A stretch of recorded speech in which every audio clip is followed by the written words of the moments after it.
Today on Sekulow, it's developing now. President Biden planning a Saudi trip amid the American energy crisis. We're going to talk about it today on Sekulow. Keeping you informed and engaged, now more than ever. This is Sekulow.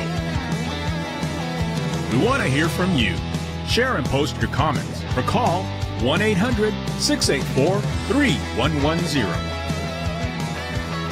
And now your host, Jordan Sekulow. Hey, welcome to Sekulow. And on this Friday, we're going to take a lot of phone calls to 1-800-684-3110 as gas prices continue to soar. President Biden now trying to do something to alleviate. Now, he's not, of course, turning to U.S. energy independence and American energy independence to get us back on track to being a net exporter of energy and get these prices down. No, he's heading to Saudi Arabia and to OPEC countries, the oil, the Organization of Petroleum Exporting Countries. Now, they already have increased their output or will for July and August 50%. But remember, I want to play this.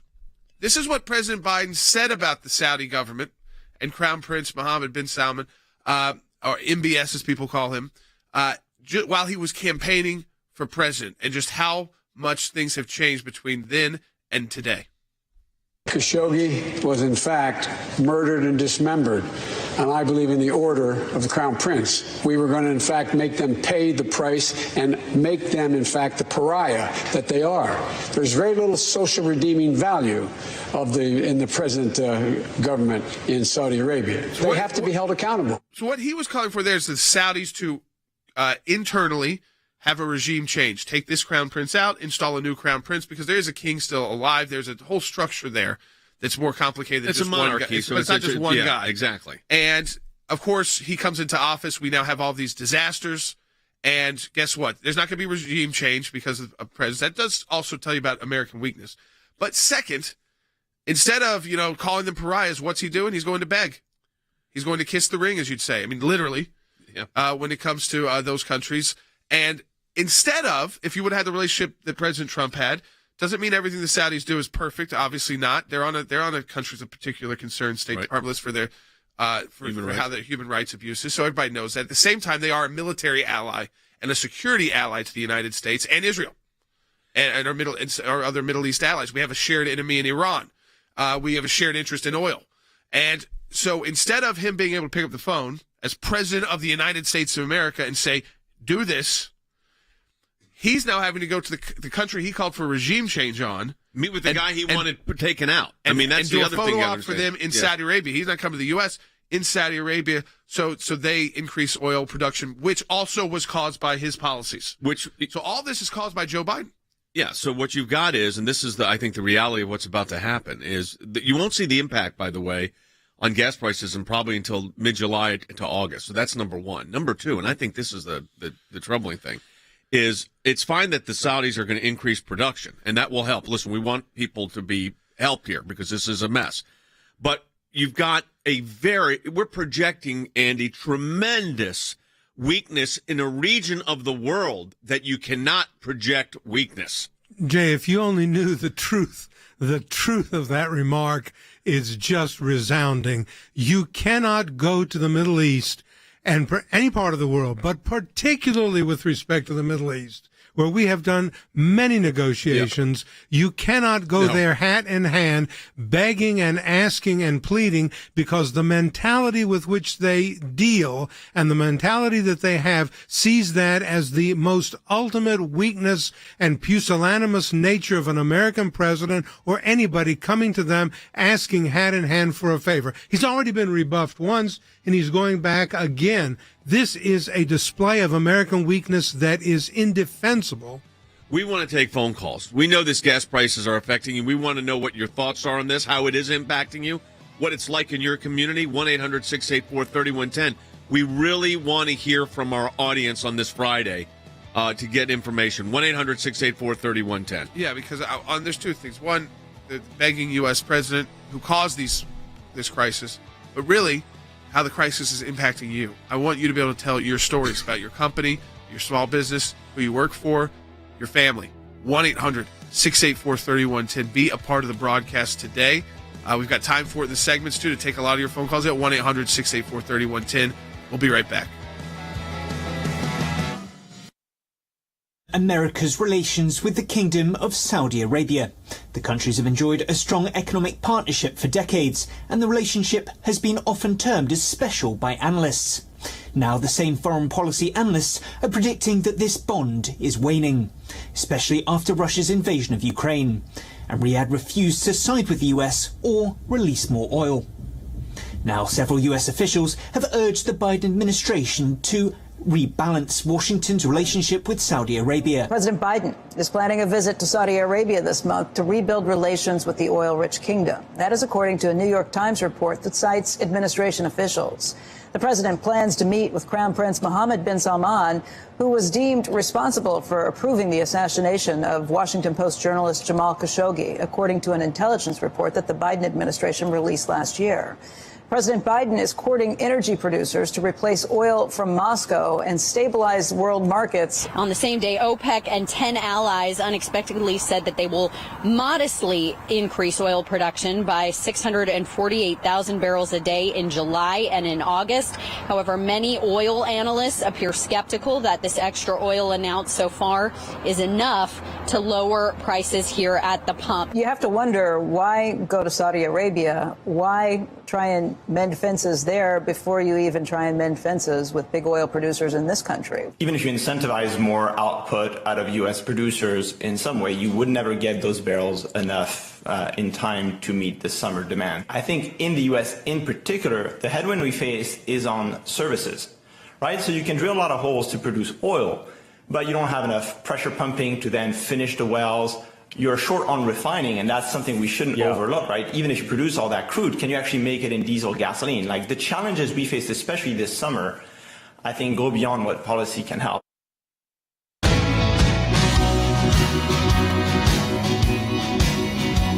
right, welcome back to Sekulow. We are taking your phone calls, 1-800-684-3110. There's one line open now, so grab it, 1-800-684-3110. President Biden, we now know, heading to Saudi Arabia later this month. Of course, one of the lead OPEC countries to beg. And he couldn't do it by phone because he had threatened the current Saudi government and called them pariahs and said there had to be a regime change there. Yeah. When he was running for president, like a lot of things he did. Now begging for an oil. Now begging and having to show up there to do the photo op for him. They're not coming here, and they couldn't do it by phone. He was, we had a caller come in and said, Charles on YouTube, and said, I'm afraid the Saudis will tell Biden to go pound sand. That's what they were doing. Up until he agreed to go kiss the ring. Yeah, so I want to go to Than Ben in our office in Washington, D.C., and Than, what is the reaction on Capitol Hill on this? Because listen, I want to see relief for the American people because this is self-inflicted. You know when we say elections have consequences? Elections have consequences, but the policies of a president also have consequences, and that's what's happened here. What's the reaction in Washington?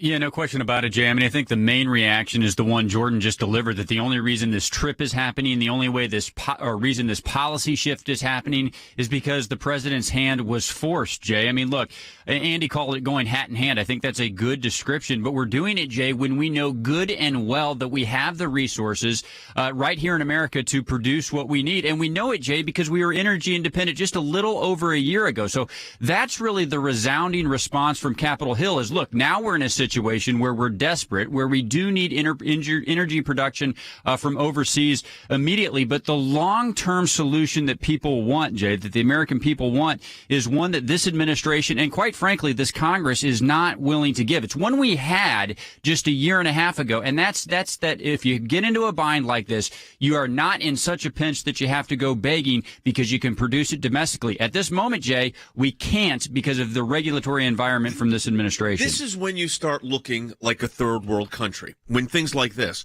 you don't have baby formula. I mean, this is serious, folks. And I know a lot of you are having a struggle with this. This is the United States of America, and we don't have baby formula. Yeah, because what are they saying? It's the best state has 40% of what it would normally need. Yeah, Colorado, which is sold out of 44% of their stock. 1 in 5 U.S. states is 90% out of baby formula. 90%. That's 1 in 5 U.S. states. I asked our staff that have young kids, and you do. What do you do in a situation like this? It's a mess. We had our youngest who's kind of almost done, and we were using one that wasn't coming out of that factory. But my son he had to use one because he had a milk allergy, no longer has, and he had to use it would have been one out of that, and this would have been a mess because it wasn't like you could have just used alternatives that made him sick. So no, it's not. This is like third world development. And I know from my own, because I'm in that personal world where there's a lot of people that age and babies and people who do have the economic ability are paying double whatever. But they're saying tell your friends if you can even find it, or if you've got it like still stored from your child because it's powder and lasts forever. And people with money can try and find it, but it really you go to the store and look, it shows you. Yeah, but let me tell you what the problem is. For those of us that are old enough to remember, and Andy does remember this because he and I are old enough to remember. Here's the problem. This is put your heat no higher than 68 degrees and wear a sweater because we're running out of energy. Jimmy Carter. That's right. We're seeing the same thing, except really on a higher level. And, I mean, it's breathtaking what's happening. Well, I mean, I remember that edict that was given by President Carter, just keep it at 68 and freeze to death and put a sweater on in your house. But now you've got 14 metro areas in the United States out of stock of 90% or more. Unreal. 90% of baby formula. Atlanta, Phoenix, San Antonio, Oahu, Houston, Memphis, Jacksonville, Orlando, Los Angeles, San Francisco, Seattle, Miami, New Orleans, Mobile, and Sacramento hit with 95% out of stock. Unbelievable. And we're importing it in planes from Europe and Australia. So here's what we've got. We got a ton of calls coming, and we're going to start taking those. We've said on gas. We also want to talk about the baby formula situation. Sure. We want to know what you're having. That's going to help Fan. Right, Fan? This is going to help you communicate with the members of Congress that this is affecting our members and our folks that are listening to this broadcast. And right now, today, Jay, I mean, I think that's the message that the Capitol Hill needs to get. On the baby formula crisis, we care for babies on the way to adoptive families. Jay, we gave our entire supply to the last adoptive family that we placed with. Every time we go to the grocery store now, we're trying to replenish that. And, Jay, I'll tell you, this is one of those areas where they are completely out. Let me tell you this, dude, just very quickly, Jay. There's an answer to this one. There are regulations in place that the Biden administration could lift today where we could get some from overseas and start addressing this. Yeah, absolutely. I mean, I want to go to Esther's call first in Louisiana on line 1. We've got, again, one line open right now, so grab it, 1-800-684-3110. Hey, Esther, welcome to Sekulow. Thanks for taking my call. I've heard that gas is supposed to go up to $9 an hour, and it's getting to the point that we're going to have to choose between gas to go to work or buy groceries. What are we supposed to do? And is this one way that they're going to try to get us to socialism? Well, in the United States too, that should never be the choice. You have a job, and so if you have a job, you should be able to buy gas and groceries. Doesn't mean everybody that has a job doesn't mean you can do whatever you want with the money, but it means you be able to get enough food to feed your family and be able to get to work. If you have a job, if you're somebody who can hold down a job, you should be able. And that's the issue here. So and I think I get Esther's point. Then is this will push us people two ways. It gets people angry by it, but it goes on long, and you start saying, you know what, I just need help. I don't want to worry about it anymore. And then you let the government start doing it. Well, here's the truth. I don't like the fact that we're going to, and Saudi Arabia has been an ally of the United States and of Israel, and there's things changing, and I think that's positive. But I don't like the idea of having to go to the Saudis and say, bail us out of this crisis. On the other hand, I mean, I'm just being honest. It's a phone call. Like when we've had other issues with oil and gas, we've been able to just call them up, and they've done it. But on the other hand, and this is the problem, on the other hand, you can't, Esther's call, which is real, is they're choosing between gas and how to get to work and food. And that's not the way it works in America, or it should not be. I would hope not. In the United States of America in the year 2022, when we're saying, can I eat or do I get gas to go to work? I mean, what kind of a dilemma is that in when we were energy independent and we're no longer energy independent, and we're begging the Saudis and begging the world to give us gas so that we can project our cars. This is a terrible situation. It's very hard to imagine us being in this posture, and yet the reality is that we are. And the president is not doing what he could do locally in the United States to alleviate it. Let's go right back to the phone. Yeah, Will in Texas on line 3. Hey, Will, welcome to Sekulow. You're on the air. Hi, guys. Thanks a lot for all you're doing for us. Yep. The gas prices in Texas aren't as bad as like California or whatever. But last night, I was filling up before I went home, and I have a little Subaru Impreza, 13-gallon gas tank, right? Yep. I put $60.26 into it last night. And I looked up what it would have cost me under President Trump's administration, and the lowest ever paid under his administration was $1.29 a gallon. So that same tank of gas I paid $60.26 for last night would have cost me $16.54. I mean, this is the problem. And this is Texas, where it's better than California or New York, because you're already seeing, listen, I filled up the other day, yesterday. I filled up yesterday, and it stopped at $100. So it's an SUV, so it takes, it'll hold 20 gallons, I guess, or whatever it is. And I was low, not empty, but low, and it got to $100. It just stopped. But this is the problem. And this is the message we have to communicate to Washington is we can't, listen, I know it's partisan, but then we have got to communicate that our members are hurting here because this is for real. Absolutely. It's a real crisis, Jay, and there's got to be immediate solutions. There's also going to be long-term solutions. We had Congressman Roy on this broadcast just several weeks ago, Jay, and he talked about how, look, maybe the move to ban Russian oil was the correct one in the moment, but when you do it, it's got to be coupled with unleashing American energy so that you replace the supply and you ease this burden on the American people. We didn't do that, Jay. Look, that has to happen like yesterday, and that message has got to reach through to the leadership. To this point, Jay, it hasn't. No. I mean, this is the thing. They're going to beg the Saudis. They got no problem with taking their oil, but they won't allow Americans to prosper from doing it right here at home. Which wouldn't just bring our prices down, but provides jobs and a whole industry. And I mean, remember, all of these problems independent 2 happened years with ago. Joe Biden. You can blame him for the baby formula. You can blame him because, again, regulations, not allowing it to come in from Europe. You can blame him for the gas prices because he campaigned on shutting down drilling in the United States and then did it. And Keystone, but also the U.S. any kind of new drilling, and it declared war on the energy companies, and then when he does ban Russian oil and gas, has no backup, won't unleash American power, and because he's gone after the Saudis while he was campaigning to sound like a real tough guy, well, the tough guy president is now going begging and kissing the ring in Saudi Arabia. Begging because he couldn't. A president of the United States, and this is a scary thing about our country and why we're going to talk about Rick Grinnell about it later, the national security implications too, is he couldn't just pick up the phone. In the past where there's been these gas price issues, they are an ally. So you could push OPEC to start unleashing more. Not now. And now you got to go and kiss the ring as president of the United States to even get that done, even a 50% increase. It's which makes unacceptable. us look absurd. So weak. We're taking your calls, 800-684-3110. We want to hear from you so we can communicate to Washington our outrage. Back with more in a moment.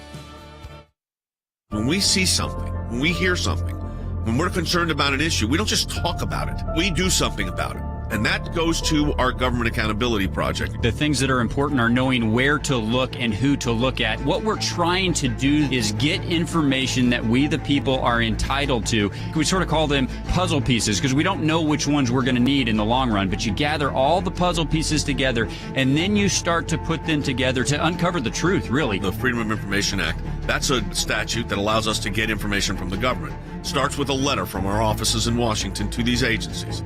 And it says, give us this information on these topics. And generally, they don't. And then we go to court. We go through a series of lengthy negotiations back and forth about what they'll give or what they won't give. We may get tons of information that's redacted, and we have to then go back and say, you redacted too much. We can't really find out what you're giving us because it makes no sense. So it goes through a process of litigation. That is how you get information, and that office is going to be more active now more than ever. The ACLJ has been extremely active in vigorously seeking to hold these bureaucrats accountable. We have filed hundreds of FOIA requests. We have received over 20,000 pages of documents in our litigation. How was our government operating? What were they driving at? What was their agenda? What was their motive? And I will tell you, I mean, sometimes the picture that it paints is one of terrific abuse. You're finding a nugget in a gold mine. Occasionally you'll come up with something that is really a bombshell, but you have to persist in doing it, and that's what we do. That's a little bit of what we do through our Office of Government Accountability, and of course that comes under our Office of Government Affairs. So your support of the ACLJ supports all of that.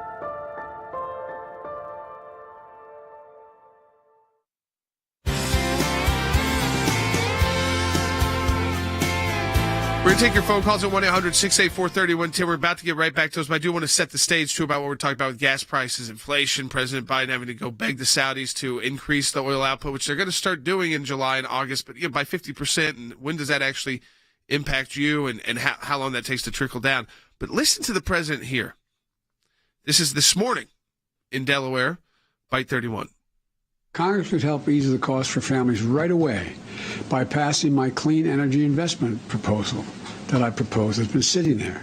Things like tax credits for businesses to produce clean energy, the tax cuts for families to make their homes more energy efficient. That's what it results in.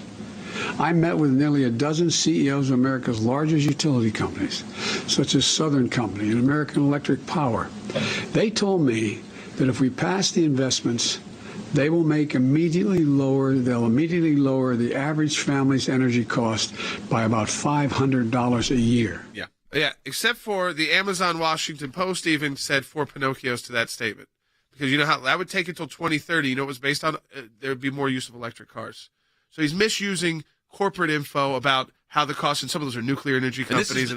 This is the Washington Post headline. Washington Post, Biden's fantastical claim of $500 in annual utility savings. 4 Pinocchios. 4. Yeah.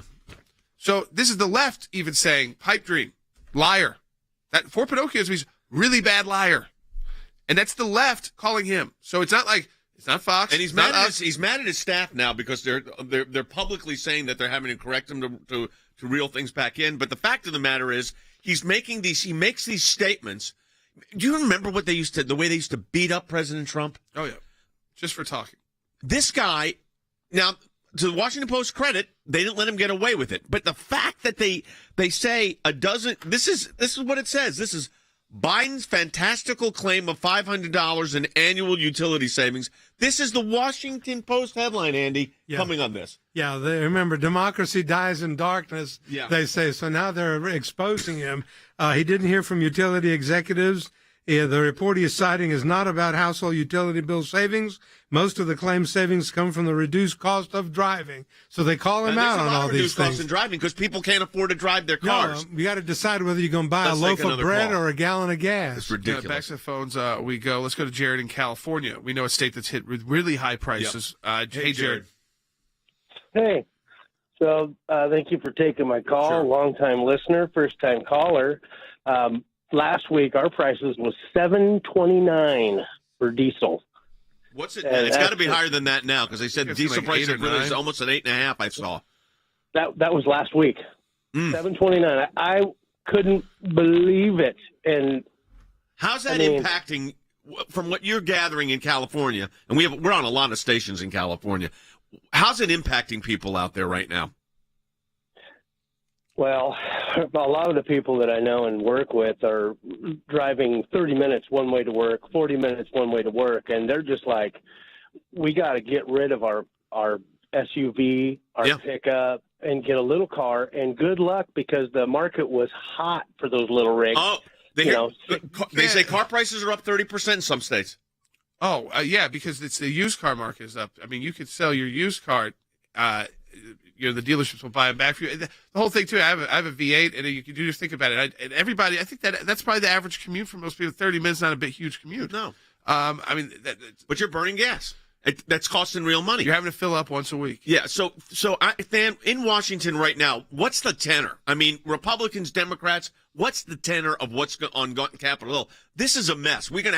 Biden has to unleash the power of the American economy and American ingenuity to beat this back. We can't. I mean, that's fine that the Saudis are our ally, but this puts us in a terrible spot.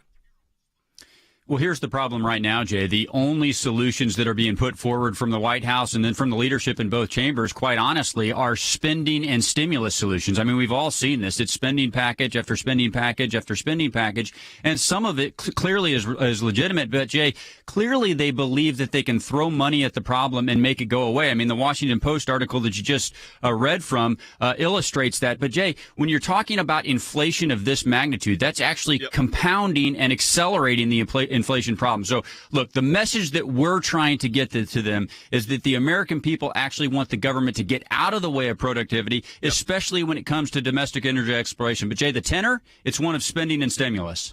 Yeah, Grant in Maryland on line 5. Hey, Grant, welcome to Sekulow. Hey, thanks for taking my call. I think the important thing to know about Biden's high gas prices is that Biden perfectly well knows how to lower those gas prices, but he has the effect he wants. He wants high gas prices to make it impossible for people to use internal combustion engine cars. Yes. He says we're all going to be driving electric vehicles. We have to have cost $60,000 a piece, and he's building no electrical infrastructure to charge those vehicles. So a person has to see what he's showing you. What he's saying that's is, the thing. Yeah, that's the thing we don't understand with electric cars is that it is to everybody using one. First of all, like you said, the entry price is so high to electric cars. It's come down considerably. I mean, it used to be $100,000. Yeah, now it's about now it's gone down to $60,000. But you can't even get those right now. They're not available on the market. Plus, you don't have the infrastructure. And if we all did, let's say everybody could get one right now, the energy grid would collapse. Yeah, because you don't have the electrical capacity. You don't have the energy capacity. It's a novelty still. But this is where you have to have planning to go into an infrastructure change like this. But where the caller's right. They will use this crisis to drive that point home. That's why they're saying the annual savings. That's the whole idea, is to use the politics of it is exactly what you said. Use the gas crisis to force you into a electric vehicle crisis that you can't afford to pay, and you can't find a place to charge it. And if you do, the whole energy grid collapses. I mean, people like Elon Musk, who have a great interest if everybody had to buy an electric car, said it's not ready for that yet. It's and I say novelty in that sense. It's working. You can now, if you can afford one, it works. You can kind of rely on it, and they're innovating. I think it's great. But if you but it's not ready for everybody yet. Hope that you have an open to be able to plug it in. Especially if you're going long. Right. It's not made for everybody. No. Yet. And that's the whole point. That's why people can't afford it. The level to entry is high. It's something to start testing with people that have the resources to do it. And I think, But when you can't get baby formula, and gas is $6 a gallon, and food prices are out of sight, you know what people are not thinking about? Buying a $60,000 electric Democrat car. Either. They're going to just overwhelmingly not vote for you. So the politics of this the short-term problem with his politics here is this hurts Joe Biden considerably, and it hurts his party considerably. So how much political pain are they willing to suffer and to put you through that ultimately just ends up in them losing elections? I mean, that's the part here that the long-term political play here. This has gone out of control, I think. So while I do agree with everybody that I think he did want the prices to go up, and I do think he wanted to push people, I think now when it starts getting to $8 and $9, and that's why he's rushing to go beg and kiss the ring in Saudi Arabia. It's too much for them to even. They've let it go out of control. Their policies, we all said were going to be a disaster, and they've become quickly a disaster in our country. So when we came out of the COVID crisis, our economy began to collapse. Yep. All right, folks, we're going to be taking your calls when we come back from the break. 1-800-684-3110, 800-684-3110. If you're watching on our social media applications, I encourage you to share this with your friends. Rick Grinnell's going to be coming up in the next half hour as well. We'll take your calls. It's very important we hear from you. We want to be able to listen. This is why we have an office in Washington, to communicate the desire, to communicate the concerns to the lawmakers. 1-800-684-3110. Don't forget, support the work of the ACLJ. You can do that at ACLJ.org. And follow us on Twitter, on True Social, and, of course, on other social media platforms. Back with more in just a moment.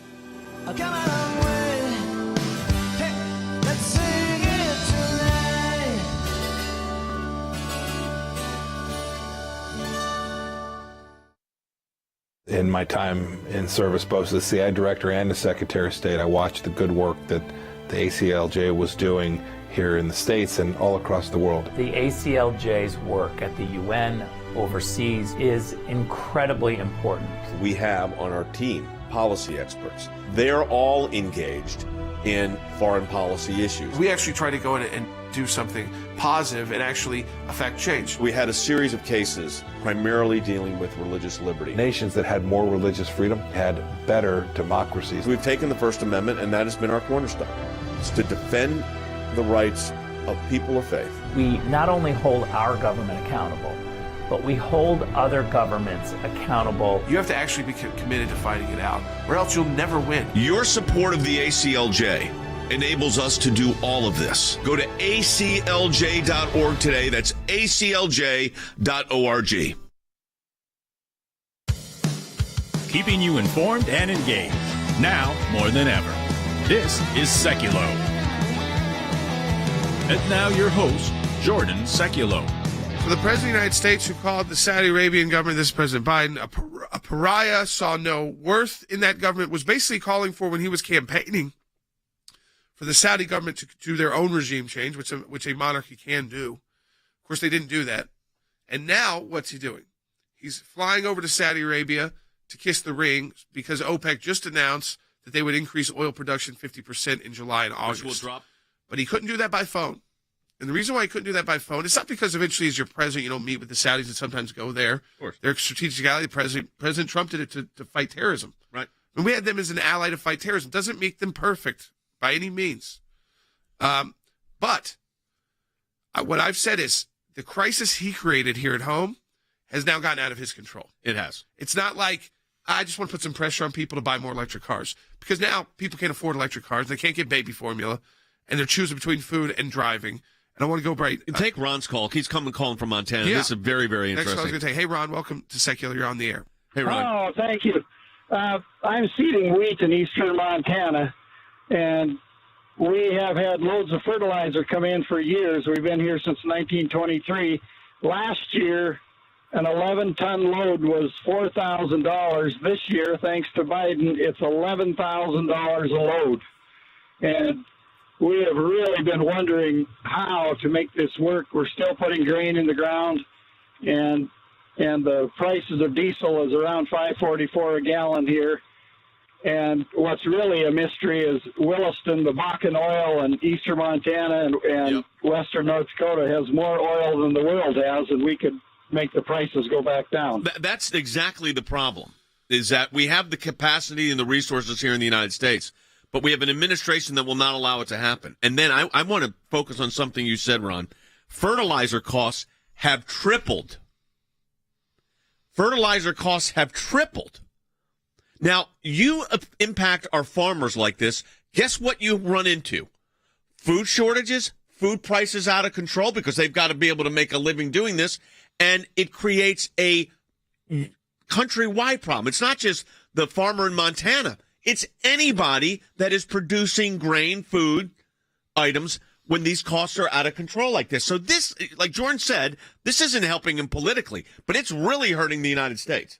Of course it is. I mean, I sympathize with Ron's call. And as he said, in Montana, the fuel available in Montana, if we would allow the drilling to take place, would alleviate these things. But this is the administration's policy that he has taken in an effort to force us to do something that and that is what, like Musk said, that we are not prepared to do. And that is electric cars. But the president is determined to force us to do it, even at the hands of humiliating us before the Saudis. Yeah. It really is, Jay, I know. a humiliation to the United States to do that. I think you're right. Yeah, I mean, this, again, it's a president who wants to blame everything on Russia, but it's not just Russia, it's the policies they took towards Russia, because remember, this is his fault.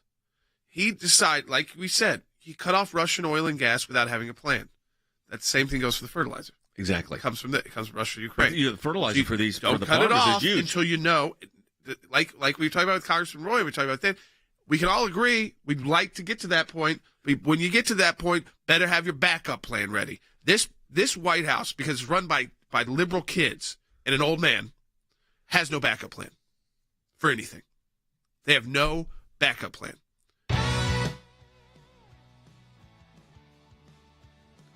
So, folks, again, I want to take your phone calls, 1-800-684-3110. That's 1-800-684-3110. We had a little bolt of music there. Yeah. We thought we were running over. Yeah. But we do have we have about 42 seconds left. Let me say something in 42 seconds. It's really, we're going to hear from Rick Rennell coming up. We're going to take your calls with Rick. But we really need to hear from you. 30 seconds. Do this in 20. We've got to communicate to Washington. You're doing that today. You got to do it, Jay. There's political pain, but guess what? We haven't seen the policy pivot yet. We've seen the desperation going to OPEC. Jay, we need the full policy pivot now. Yeah, all right, folks, we're going to continue to take your phone calls while we got Rick on, too, because we're going to look at this coming up next, so you want to stay tuned. It's a national security issue. Because we talked about the weakness, but how specifically does it make us weak and how it impacts our national security? But right back with Rick Rennell and Sekulow. Record high gas prices are turning into major speed bumps for Americans who plan to travel this summer.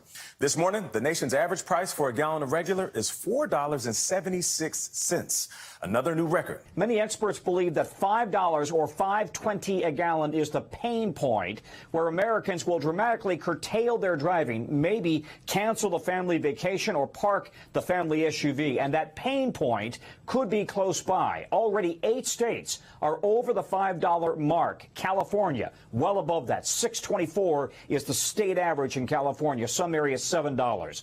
So it's a new high, but it's also a new low. $140 to fill up my van. Crazy, but not unexpected. At over $8 a gallon, that's at this Chevron off Alameda in downtown L.A. If we look back to last year and the policies of the Biden administration as far as canceling a lot of drilling permits, canceling the Keystone XL. These are long-term projects that the industry needs in order to plan for the future. So without those pipelines and those drilling permits, we get into the situation where supplies are quite tight. Demand for oil is outpacing supply. The war in Ukraine means millions of barrels a day of Russian oil stay off the market. U.S. and OPEC are increasing oil production, but it's still below pre-pandemic levels. Capacity at U.S. refineries that turn crude oil into gasoline also remains below 2019 output. To give us a forecast, where can you have gas prices, let's say by the end of the year? Where will they be? This is a serious issue. And what you're doing right now is trying to put me in the position of being a forecaster. J.P. Morgan said that we could see a nationwide average of $6.20 a gallon by August. All right, welcome back to Sekulow. We're going to continue to take your phone calls. We're joined now by our senior advisor for national security and foreign policy, Rick Grinnell. And Rick, we've been talking about the gas price. We've been talking about the baby formula. We talked about fertilizer, the trip to Saudi Arabia, and having to beg OPEC. But I want to also to get to people. So we've been hearing the personal stories, and we're going to continue to take those. But I know today you want to talk about, too, how this impacts our national security. It definitely, we all see how it makes us look weak. And it looks really sad when we're having to import baby formula like a third world country off of military planes. So, Rick, just to talk to people about how this impacts our national security and our standing in the world. Well, look, I think, one of these concepts that we've always pushed here in America is having a credible threat of military action, which shows our strength. And I think with Joe Biden, there is a difference between Donald Trump having a credible threat of military action. Joe Biden just has a threat. It's not a credible threat. And that credibility translates in so many different ways. I think it actually translates into the baby formula issue. I mean, look, we're having the country of Germany is having to bail us out.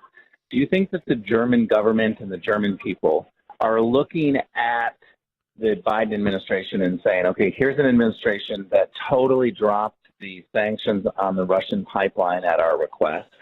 Now they can't, pay for baby formula. They can't produce it. They can't manufacture it. It's a real problem when the Europeans are looking at us as weak, because the fact is the Europeans are weak. This is going to translate into our economy, our national security, and we talk about it a lot, but now we're feeling it. We are seeing how other countries are having to give us foreign aid. It's Rick, I feel like I want to get us where that other countries are having to provide the U.S. foreign aid. Think about that for a minute. I mean, that's what I was about to jump in with. Because, Rick, I think you just summed up what the problem is. The United States of America needs foreign aid from Germany and other countries because we can't get baby formula. I mean, this is what we're talking about. In the United States, we've gone from, you didn't like Donald Trump's tweets, but you like not being able to get baby formula and paying, $5.50 for gas? I don't think so. Let's take a phone call so they could talk to Rick as well. Let's go to Ken. Hey, Ken, calling in from California on line 3. Ken, welcome to Sekulow. You're on the air. Yeah, thanks for taking the call. My experience has been the prices on pet food and lumber, but pet food has just been through the roof. We used to go over here to Walmart and buy pet food for like 32 cents a can, and those cans are all gone now, and the shelves only have the same size of pet food with a different name on it, and they're wanting 66 cents a can, and that's double. This is the thing, and people are going to start thinking about that too. It's like feeding your pets, which used to be so nominal of a cost, even if you wanted to buy the higher-end pet food. But now you can't even buy that. I mean, Rick, I know you're a dog lover. I have 2 cats I feed, 1 outdoor cat that I help feed, right? We don't use the same brands. Ken's right. The name brands they're not there anymore. It costs ridiculous amounts. I used to just have it on Amazon auto delivery. Yeah, That's done because they don't have the stock. I mean, and Rick, these are the things in America that people that work should be able to fill up their car with gas, have food on the table, and pay for their dog food. They should be able to, pay for dog food from Walmart. Yeah, look, I think that our listeners realize it's not just a problem with baby formula. It's not just a problem with pet food. We know that there are lots of items that have just skyrocketed. I'm hearing individuals now who are in college and who live off campus now having to go online because they literally can't afford the gas. We talk about the price of gas all the time, but this is absolutely Joe Biden's fault. It is a simple supply and demand issue. When you don't supply enough, when you cut all of the production, then you are going to have a problem with demand, and the equilibrium price is going to skyrocket. I'm no economist, but this is pretty basic. Let's go to Bonnie in Oklahoma on line 1. Hey, Bonnie. Welcome to Sekulow. You're on the air. Hello. I just wanted to reiterate that I spent part of the afternoon last week canceling services that we were normally having come, like lawn care, pest control, things that we need to try to do without now because the money is going out our bank account so fast. And we're upper middle class. And it's shocking. I'm telling you, this is impacting everybody. Yeah, because when you cancel those services, which, I mean, you need to do, it impacts those companies. Yeah. And so, again, it's costing those companies more just to get to your house and even provide the insecticide, everything it costs so much more. But Rick said something that I think we have to reiterate here. And Rick, we are needing foreign aid to put baby formula into parents' hands. We're needing foreign aid to get, OPEC, begging OPEC to get our oil production up when we could have been doing this in the United States. I mean, this puts our whole country not just in weakness, but in a national security situation, in my view. Am I wrong on that? No, it's totally true. Look, Mother Nature is laughing at us because we have a bunch of left-wing lunatics in Washington, D.C., who are telling us that we should get oil from Venezuela and Saudi Arabia, but not from the coast of California. I think that we do a better job, a cleaner job with the technology. We can pump it out and produce it in a much safer, cleaner, better way than just saying, well, let's get it from Venezuela or Saudi Arabia. This is a crisis that's going to get worse. Remember Jamie Dimon, who is a pretty moderate guy, J.P. Morgan Chase CEO? He is saying that this is going to be a hurricane in the economy coming forward. It is going to get worse, and it is all because the Democrats are literally implementing policies that are far left woke policies. Yep. Let's go to Bobby in New York on line 4. Hey, Bobby, welcome to Sekulow. You're on the air. Hi, I just want a great show. I just want to, in Niagara Falls, New York, I should say. I just want to know, are we stuck until we get a new president before we begin our own oil production again and open up the leases and start the drilling? Are we stuck to wait for a new president? Maybe. And this is the problem. I mean, you're just being politically honest. But I want to go to Washington to Than on this for a moment. What about pressure coming from the House and Senate? Now, I know it's tough in the House, but it's so close in the House. I mean, let's be realistic. And the midterms are around the corner here. Is this enough of an issue to push over the House and the Senate to Republican control? I'm going to ask you that too, Jordan. But Than? Oh, I thought Yeah, I think it might be enough to push it over to over control. Look, the only way that the pressure from the Congress is going to get to the place that it actually moves the administration, I think it will take a party control, because right now, Jay, look, this is just the fact on the ground. The Democrat Party is dominated by progressives. That's why Joe Biden's policy is what it is. But Jay, it all comes down to this. An energy company has to be able to reliably forecast in order to make the outlays to explore, refine, and then distribute. Yep. They don't have that right now. That's what you've got to give them, a reliable ability to forecast. Let's go to Tammy in California online, too. Hey, Tammy. You're on the air. Hi, guys. Hey.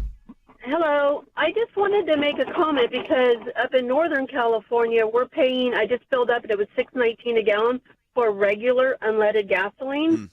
And I work about an hour away from home, so I'm spending about $125 a week in gas. Unreal. My question is nobody is asking, well, we have our governor who's pushing the electric cars, and we have this crazy president pushing the electric cars. Is here in California, we get what they call a rolling blackout. Yeah, I know. I know you have that problem. And Rick, of course, you live in California, and we're hearing from a lot of Californians. We're on a lot of stations there. This is a real problem. And Tammy is expressing a real concern, Rick, here. People trying to just get by. This is really getting tough. Well, Tammy and Rick Grinnell both have a problem in that we're getting a double whammy of being in California. Look, she's right.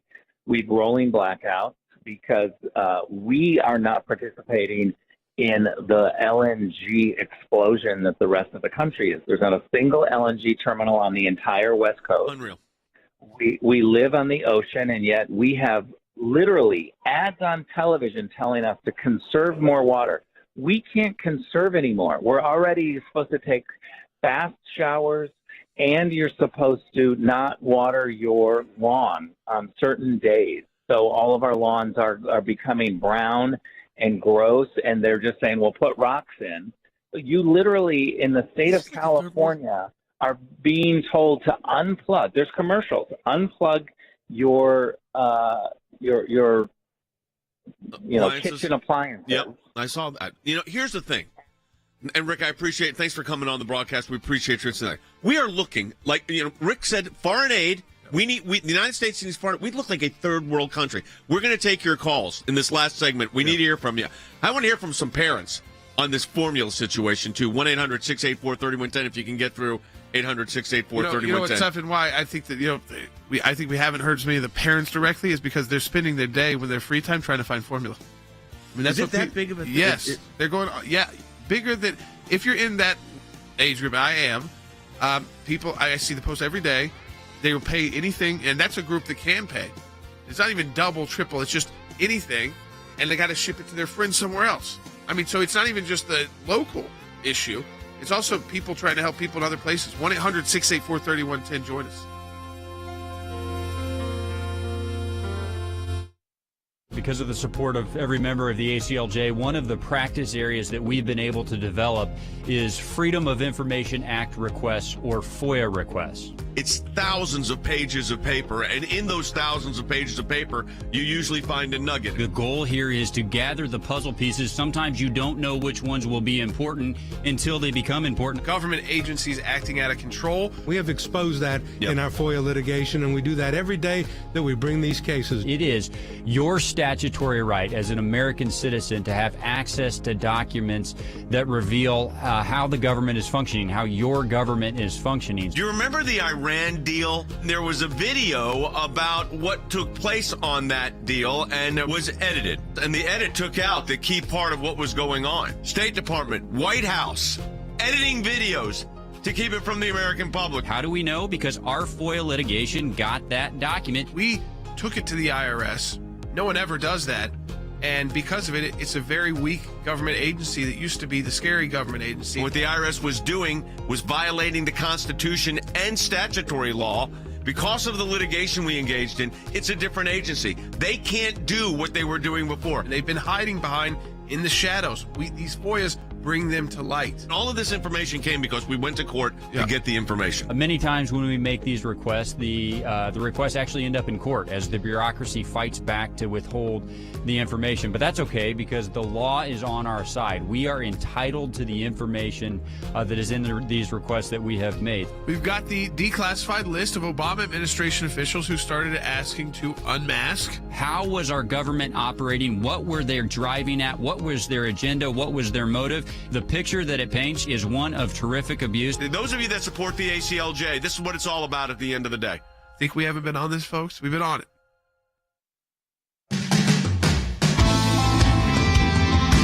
All right, welcome back to Sekulow. We are taking your phone calls too. This is 1-800-684-3110. Yeah, Rick Grinnell said something I think that we really have to, and we were asking Rick to write this up. And Andy, I think this is important. We do a lot of international work, but Rick said it right. The United States is needing foreign aid. I mean, when you think about it in those terms, that the United States of America, in a period of less than 2 years, has gone from an energy exporter, energy independent, to now begging the Saudis and begging the Germans to get formula over here so babies can get their formula, that we're getting foreign. Think about it in that context. We're getting foreign aid. When he said that, it was a chilling thought that went down my spine to think that the United States of America is dependent on foreign aid, that is aid from other countries, in order to survive, in order to drive cars, to eat bread, to feed children. Isn't that shocking? It's not only shocking. To me, it's frightening that we have reached this in this short period of time. The man has only been in office 18 months. Yeah. Well, it just shows you what you could do, what he campaigned on and immediately started doing. He went to war with the American energy companies, and he's also started cutting us off from foreign sources without having a backup plan. Shut down the baby formula plant without having the backup plan. Yep. You didn't have to it shouldn't have been an emergency situation. If we needed to shut down that plant temporarily, we should have talked to our allies around the world and just had it shipped in. Yeah. Not to where it looked like we're bringing in C-130s with baby formula. Oh, this is what they're doing. So why do we look like we talked about it in our meeting? It's like it's not like it's like a tornado if or something like that happened, but we're the country that needs Samaritan's Purse. Yes, that's pretty shocking. To feed our babies. It's unreal. Let's go back to the phones. Yeah, Warren in Idaho on line 5. Hey, Warren. Hey, thanks, guys, for taking my call. As a small business owner, the fuel prices are killing us, but I believe, and I've talked to a lot of people here, that they know exactly what they're doing, and they're just trying to destroy this economy to cram socialism and government independence. I think it's up to a point, but I think that they went too far, which is what we all warned, was that their bad policies would not just push you a little bit and say, you know what, maybe I'll buy an electric car next, because no one can buy an electric car if you have no money to buy one. So, and if there's none available, which there aren't, it doesn't matter because of supply chain issue. We even talked about we're talking about baby formulas to the supply chain issue, but the bigger supply chain issue we haven't gotten to today. So I think I agree. I mean, they didn't want to punish people to an extent, but now it's gotten out of control, and they're running around the world begging for, as Rick said, foreign aid and OPEC to produce more oil and gas. So here's the question for Than. Well, we're not at war. Yeah. We're not at war in the Middle East right now, and we're having to beg OPEC to do more oil and gas. So here's the question, Than. We're hearing the frustration. We're going to take more calls in a moment. The frustration is real. This is a serious issue. That's why we wanted to do this broadcast today. What can we communicate this afternoon? What can your team communicate this afternoon from just what we've heard so far? Because this is pretty frightening stuff. Jay, I think we've got to communicate the pain, and then we've got to provide the political pivot for this administration. Because, look, Jordan is correct that I think it's time to pivot. Jay, they don't know how to pivot. They've got to listen to people like Elon Musk who say, look, there's no bigger proponent in the world than me of electric cars. Guess what we need to get there? We need a fossil fuel industry that is robust and that can supply the bridge to get there. Jay, you can have your vision for an electric car future, but to get there today, the American people have to have that bridge for fossil fuels. At this moment, Jay, this administration is opposed to that. Let's go to Matt in Connecticut on line 6. Hey, Matt. Hey, guys. Pleasure to speak with you, and thank you very much for what you're doing for us. Thanks, Matt. So I'm in the construction industry. I sell heavy equipment, wheel loaders and excavators and such. So, I make my living selling heavy iron, where I just had a customer return a machine that he had planned to rent for about 5 months and then purchase. But now, not only are there supply chain issues where they can't get their materials, the pipe going in the ground, that are now 5 months out. Right. He expected them on site, this week. He just returned that machine. I just lost about a $10,000 commission. Now, that's me personally. Now, on his end, he's got rising diesel fuel costs and delays in materials, and yet he's having to pay labor higher prices. This is the problem. I'm going to cut you off, but we're running close on time. This is the problem. It's not just it's the impact that each industry has on the other industry, and that's how you end up in a recession. And this is where you have to be very careful and very cautious. And that's why this program has been so enlightening. Let's try to get at least one more call in. We probably may be able to get you in. You want to go to Samuel, Jordan? Yeah, Samuel, Michigan on line 3. Hey, Samuel. Hey, guys. Thanks for taking my call. So I work for engineering consulting company out of Michigan, and we drive around to all kinds of construction sites, and I average almost 300 miles in a day. And as you can imagine, that kind of puts a huge toll on the company that I work for, just in gas prices. But not only that, the contractors that hire us, they're also seeing, the bill, because we gotta compensate that in some way.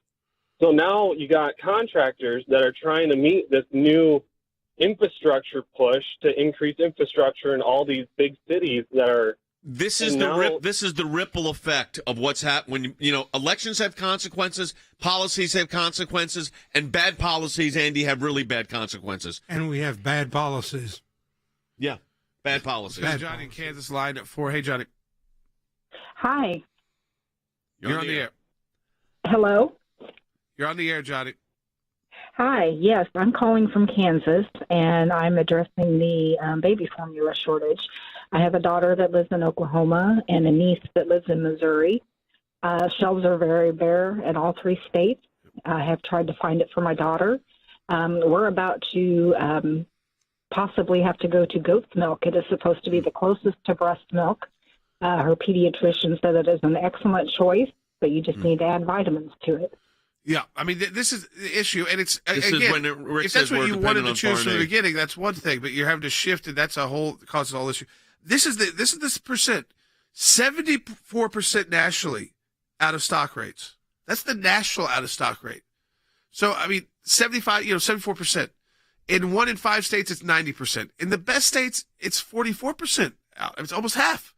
So I mean, again, this idea that we're relying on foreign countries to feed our babies in the United States. Blame Joe Biden. Blame the Democrat Party. Seriously. Yeah. Blame Joe Biden. Never stop and don't ever forget to blame Joe Biden when you vote in November. Blame the Democrat Party. It is their fault. It is the liberal. I says 2 things. It's a guy who certainly does not have full control over his administration because he's appointing a lot of 30-year-olds to run it. And they're doing. And then these 30-year-olds don't realize reality. Yeah. Because they're a bunch of rich kids who don't worry about bills and live in cities that they don't drive. Right. So, Than, here's what I want to do. I want to know. I would like you to be able to contact our key members on the Hill and say we've done an hour broadcast today, and the American people from coast to coast are really hurting and are very concerned about where we are. We need to communicate that today. We'll communicate it, Jay. We'll also communicate it's a national security issue. The country that gives the foreign aid, Jay, they have the leverage. Guess what? We've lost the leverage. I'll tell you something. If we don't react on this, like you just said, and hold the party responsible, China's shame a superpower. on us. China on us. becomes the superpower easily. Russia continues their aggression in Ukraine and probably continues elsewhere, and the world goes to you know where. Okay, so go to ACLJ.org. And stay up to speed. We want to hear your outrage, and we want you to remember your outrage when you go vote November 2.